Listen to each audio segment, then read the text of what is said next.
সাংবাদিকদের সাথে কথা বলে রীতিমতো দৌড়েই টিম বাসে উঠলেন নাসুম আহমেদ।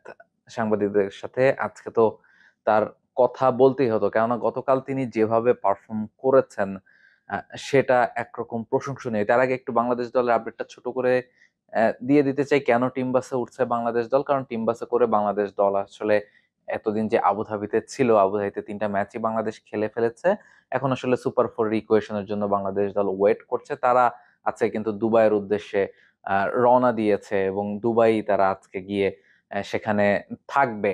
ফলে সেই জায়গাটা থেকে বাংলাদেশ দল যদি সুপার 4 এ উঠতে পারে, শ্রীলঙ্কা যদি আফগানিস্তানের বিপক্ষে আগামীকাল জিতে যায় বা কোনো ইকুয়েশনে যদি শ্রীলঙ্কা জিতে যায়, সেক্ষেত্রে কিন্তু বাংলাদেশ সুপার 4 এ খেলবে এবং দুবাই থেকেই ম্যাচগুলো খেলবে। বাংলাদেশের নেক্সট সুপার 4 এর ম্যাচগুলো সেক্ষেত্রে দুবাই হবে। আর যদি বাংলাদেশ বাদ পড়ে যায়, সেক্ষেত্রে হয়তোবা বাংলাদেশ দল আবার দেশে ফিরে যাবে। ফলে এ কারণেই তারা কিন্তু আসলে দুবাইয়ে চলে গিয়েছে। আর এটা ওইটা না, কাপড় ধোয়ার একটাই সলিউশন, চাকা অল ওয়ান।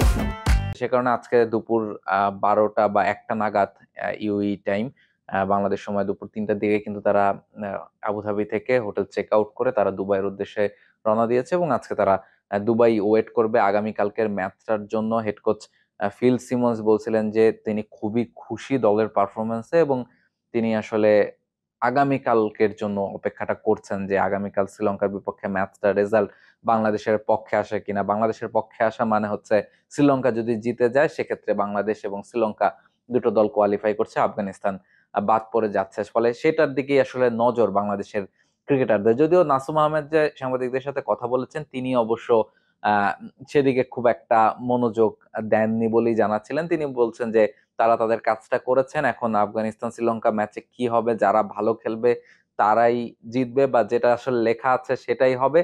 ফলে তারা আসলে জাস্ট অপেক্ষা করছেন। কোনো দলকে সাপোর্ট করার কথাটা নাসুম অবশ্য বলেননি। তবে নিশ্চয়ই বাংলাদেশ দল চাইবে যে শ্রীলঙ্কা জিতে যাক এবং তাহলে বাংলাদেশ এবং শ্রীলঙ্কা দুই দল এই গ্রুপ বি থেকে কিন্তু সুপার 4 এর জন্য কোয়ালিফাই করতে পারবে এবং বাংলাদেশ সুপার 4 এ যে ম্যাচগুলো আছে সেই ম্যাচগুলো দুবাইয়ে খেলতে পারবে এবং সে কারণে কিন্তু দুবাইয়ের উদ্দেশ্যে তারা রওনাও দিয়েছে। তবে যদি সেটা না হয় তাহলে হয়তোবা তারা দেশে ফিরে যাবে। আবার আপনারা জানেন যে এশিয়া কাপের পরপরই আফগানিস্তানের বিপক্ষে টি-20 এবং ওয়ানডে সিরিজ কিন্তু বাংলাদেশ দল খেলবে। ফলে সেটার জন্য কিন্তু আবার বাংলাদেশ দলকে এখানে ব্যাক করতে হবে। আর যদি বাংলাদেশ সুপার 4 এ উঠে যায়, সেক্ষেত্রে বাংলাদেশ দল কিন্তু আর বাংলাদেশে ব্যাক করতে পারবে না। সুপার 4 এর ম্যাচগুলো খেলে, আফগানিস্তান সিরিজ খেলে তারপর একবারে বাংলাদেশ দল দেশে ফিরবে।